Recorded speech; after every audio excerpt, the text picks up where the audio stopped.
med Michael efter skole, ikke? Ja!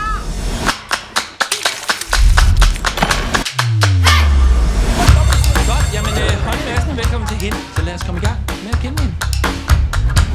Kan du ikke fortælle lidt om dig selv? Vi hjælper hinanden i min familie. Hvad laver din mor og far? Min mor arbejder i en lokalfirma. Hvad med din far? Han bor i en skov.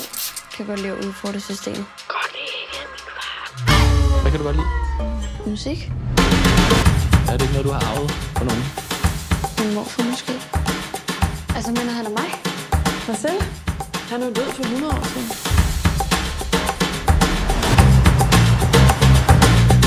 Hallo? Hallo? Hvad laver du?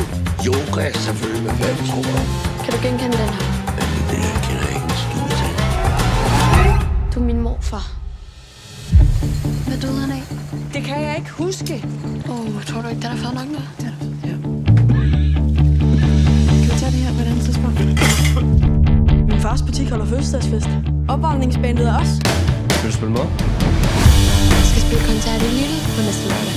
Det gør du bare ikke. Der er åbent hus på min skole. Du ved, hvordan det er, honey.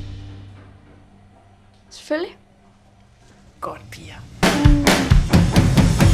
Hey honey, drømmene banker i Nu er du med i band, ikke?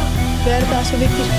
yeah, yeah. Og hey honey, Du skal altså hjælpe mig til at lidt mere på dig selv. Det er vigtigt, at man ligesom giver systemet nogle muskler. dig og mig, dig og mig, dig og Hvad mig. er det, vi siger? Stærkere sammen. Og hey honey.